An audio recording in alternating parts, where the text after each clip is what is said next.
ሰላም እንዴት አላችሁ? የተከበራችሁና ውድ የቻናላችን ተከታታዮች፣ እንደተለመደው ደግሞ ዛሬም እጅግ ጠቃሚ በሆነ ቪዲዮ ተገናኘን። በዛሬው ቪዲዮ የምንመለከተው ሙቅ ውሃን ከሎሚ ጋር አድርገን ብንጠጣ የምናገኘውን የጤና ጥቅም እናያለን። ሞቅ ያለ ውሃ ላይ ሎሚ አድርጎ መጠጣት ቀላል የሚመስል ግን ደግሞ ሊገመት የማይችል የጤና በረከቶች አሉት። ስለዚህ እስከ መጨረሻው እንድትመለከቱ በመጋበዝ ቀጥታ ወደ ቪዲዮ እንግባ። ለብ ያለ ውሃ በሎሚ በመጠጣት ከምናገኘው ጥቅም ውስጥ አንደኛው የምግብ መፈጨትን ያሻሽላል። ሰውነታችን ምግብን ለመፍጨት የሃይድሮክሎሪክ አሲድ እና ሌሎች የምግብ መፈጨት ጭማቂዎችን ከሆዳችን ያመነጫል። የሎሚ ጭማቂ በውስጡ ያለው ሲትሪክ አሲድ ይህንን ሂደት ያነቃቃል። ለብ ያለ ውሃ ደግሞ የምግብ መፈጨት ትራክትን ዘና ስለሚያደርግ የሆድ መነፋትንና የአንጀት እንቅስቃሴን ያሻሽላል። በዚህም ምክንያት ምግብ በሆድ ውስጥ ለረጅም ጊዜ ሳይቆይ በፍጥነት ስለሚፈጭ የሆድ ድርቀትና ከምግብ መፈጨት ጋር ተያይዘው የሚመጡ ምቾት ማጣት ስሜቶች ይቀንሳሉ። ሁለተኛው ሰውነትን ከመርዛማ ንጥረ ነገሮች ያጸዳል። እንደምናውቀው ጉበት የሰውነትን መርዛማነት የማስወገድ ዋነኛ አካል ነው። የሎሚ ውሃ የጉበትን ኢንዛይሞች በማነቃቃት የመርዛማነት ማስወገድ ሂደቱን ያሳድጋል፣ ወይም ዲቶክሲፊኬሽን የምንለውን ማለት ነው። ለብ ያለ ውሃ ደግሞ የኩላሊት ስራን በማነቃቃት መርዛማ ንጥረ ነገሮች በሽንት አማካኝነት ከሰውነት እንዲወጡ ያግዛል። ይህም የሰውነት ውስጣዊ አካላት በጤናማ ሁኔታ እንዲሰሩ ይረዳል ማለት ነው። ሶስተኛው የበሽታ መከላከያ አቅምን ይጨምራል። ሎሚ እጅግ የበለጸገ የቫይታሚን ሲ ምንጭ ነው። ቫይታሚን ሲ በሰውነት ውስጥ በሽታ መከላከያ ስርዓት ውስጥ ያሉ ነጭ የደም ሴሎች የሚፈጽሙትን ተግባር ለማገዝ ወሳኝ ነው። እነዚህ ሴሎች ባክቴሪያዎችንና ቫይረሶችን ይዋጋሉ። በተጨማሪም ደግሞ ቫይታሚን ሲ አንቲኦክሲደንት በመሆን ሴሎችን ከጉዳት ይከላከልላቸዋል። ይሄ ደግሞ ለሰውነት የተሟላ መከላከያ እንዲኖረው ያደርጋል ማለት ነው። አራተኛው ደግሞ ቆዳን ያድሳል። ለስላሳና ጤናማ ቆዳ እንዲኖር ኮላጅን የተባለው ፕሮቲን ወሳኝነት አለው። ቫይታሚን ሲ ደግሞ ለኮላጅን ምርት ቁልፍ ንጥረ ነገር ነው።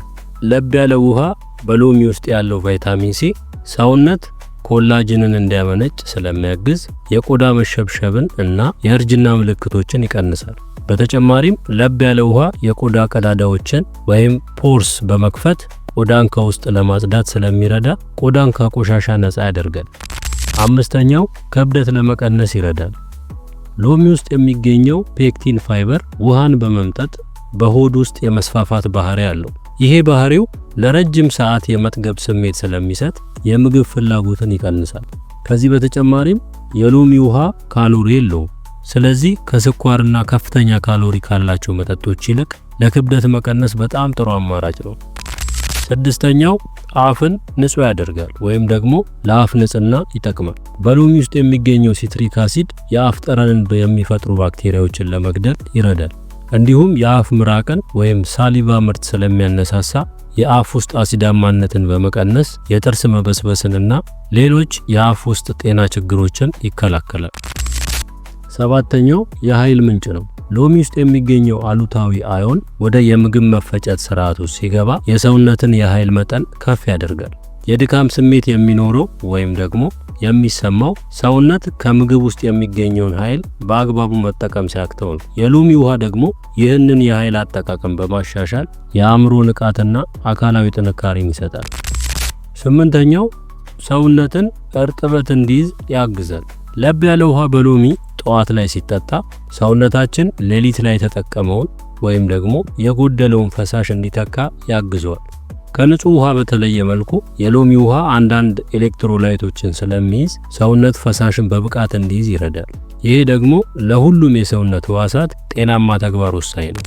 ዘጠነኛ የኩላሊት ጠጠርን ለመከላከል ይረዳል። የኩላሊት ጠጠር የሚፈጠረው በሽንት ውስጥ ያሉ ማዕድናት ሲጠራቀሙ እንደሆነ ይታወቃል። በሎሚ ውስጥ ያለው ሲትሬት የተባለው ንጥረ ነገር ካልሲየም እና ሌሎች ማዕድናት እንዳይጠራቀሙ ይረዳል። ሲትሬት የሽንትን መጠን በመጨመር የኩላሊት ጠጠር ሊፈጠር የሚችልበትን ሁኔታ ይቀንሳል። አስረኛው የሰውነትን የፒኤች መጠን ያመዛዝናል። ሎሚ በራሱ አሲዳማ ቢሆንም ወደ ሰውነት ሲገባ በውስጡ ያለው ማዕድናት እንደ ፖታሺየም እና ማግኒዚየም በሰውነት ውስጥ አልካላይን ተጽዕኖ ይፈጥራሉ። ይህ ደግሞ የሰውነትን የፒኤች መጠን ሚዛናዊ ያደርጋል። ጤናማ የአልካላይን ሁኔታ መኖር በሽታ አምጪ ተዋሲያን እና እብጠት እንዳይፈጠር ይከላከላል። 11ኛው የመተንፈሻ አካላትን ጤና ያሻሽላል። ለብ ያለ ውሃ ከአፍንጫና ከጉሮሮ ውስጥ የሚገኘውን ንፋጭ በማቅጠን በቀላሉ እንዲወጣ ይረዳል። ሎሚ ደግሞ እንደ አንቲባክቴሪያል በመሆን የአክታን መፈጠር ይቀንሳል። ይህ ጥምረት በአስም በጉንፋንና በሌሎች የመተንፈሻ አካላት ችግሮች ለሚሰቃዩ ሰዎች ትልቅ እፎይታ ነው የሚሰጠው። 12ኛው የነርቭ ስርዓትን ያረጋጋል። ሎሚ በውስጡ ከፍተኛ መጠን ያለው ፖታሺየምን ይዟል። ፖታሺየም ደግሞ የነርቭ ምልክቶች በትክክል እንዲተላለፉ ወሳኝ ሚና ይጫወታል። የፖታሺየም መጠን ዝቅተኛ ሲሆን ደግሞ የአእምሮ ጭንቀትና የመንፈስ ጭንቀት ሊፈጠር ይችላል። የሎሚ ውሃ መጠጣት የፖታሺየም መጠንን ለማስተካከል፣ የነርቭ ስርዓትን ለማረጋጋትና የስሜት መለዋወጥን ለመቀነስ ይረዳል። 13ኛው የመገጣጠሚያ ህመሞችን ያስታግሳል። እንደ ሪህ ያሉ የመገጣጠሚያ ህመሞች የሚከሰቱት ዩሪክ አሲድ በተባለ ኬሚካል ክምችት ነው። በሎሚ ውስጥ ያለው ሲትሪክ አሲድ የዩሪክ አሲድን ክሪስታሎች እንዲበታተኑና በቀላሉ ከሰውነት እንዲወጡ ያደርጋል። ይሄ ደግሞ በመገጣጠሚያዎች ላይ የሚከሰተውን ህመምና እብጠት ይቀንሳል። 14ኛው የቫይታሚንና የማዕድን መጠጥ ነው። እንግዲህ ለብ ያለ ውሃ በሎሚ ጠዋት ላይ ሲጠጣ ሰውነት ከእንቅልፍ በኋላ የሚፈልጋቸውን ወሳኝ ንጥረ ነገሮች ለምሳሌ እንደ ቫይታሚን ሲ፣ ፖታሺየም እና ደግሞ ማግኒዚየም ያሉትን በቀላሉ እንዲያገኝ ይረዳል። እነዚህ ንጥረ ነገሮች ደግሞ ለሴሎች ተግባር፣ ለልብ ጤናና ለአጥንት ጥንካሬ እጅግ ወሳኝ ናቸው። 15ኛው የስኳር ምትክ ነው። ብዙ ሰዎች ጠዋት ላይ ጭማቂ ወይም ደግሞ ሶዳ የመሳሰሉ ከፍተኛ ስኳር የያዙ መጠጦችን ይጠጣሉ። የሎሚ ውሃ ግን በውስጡ ዜሮ ስኳርና ካሎሪ ስለሌለው ለእነዚህ መጠጦች ጤናማ ምትክ ነው። ይህም የደም ስኳር መጠን እንዳይጨምርና ክብደትን ለመቀነስ ይረዳል። መቼ ብንጠቀም ውጤታማ ይሆናል የሚለውን ደግሞ እስኪ ለብ ያለ ውሃ በሎሚ ለመጠጣት በጣም ውጤታማው ጊዜ የቱ ነው ካልን ጠዋት ከእንቅልፋችን ስንነሳ ብንጠጣ በጣም አሪፍ ነው። ጠዋት ላይ ሆድ ባዶ በሚሆንበት ጊዜ መጠጣት የንጥረ ነገሮችን መምጠጥ ያሳድጋል። እንዲሁም የምግብ መፈጨት ስርዓት ለቀኑ ስራ እንዲዘጋጅ ይረዳል። ከምግብ በፊት ከ20 ደቂቃ እስከ 30 ደቂቃ ቀደም ብሎ መጠጣት የምግብ መፈጨት ሂደቱን ሊያሻሽልልን ይችላል። አሁን ደግሞ አንዳንድ መጠቀም የሌለባቸው ሰዎች እነማን ናቸው የሚለውን እናያለን። አንደኛው የአሲድ ሪፍለክስ ወይም ደግሞ የአሲድ መመለስ ያለባቸው ሰዎች ናቸው። የሎሚ አሲዳማነት የሆድ አሲድ ወደ ጉሮሮ እንዲመለስ በማድረግ የቃር ስሜትን ሊያባብስ ስለሚችል እነዚህ ሰዎች በጥንቃቄ መጠቀም አለባቸው።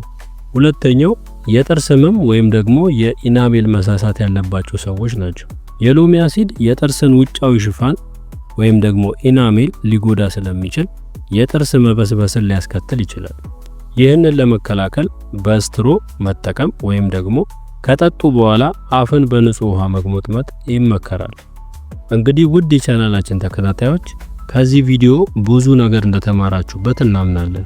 ሌሎች ሰዎች እንዲማሩበት በቅንነት ላይክ፣ ሼር እንዲሁም ሰብስክራይብ እንድታደርጉ እንጠይቃለን። በሌላ አስተማሪ የጤና ቪዲዮ እስከምንገናኝ በያላችሁበት ጤናችሁን ጠብቁ።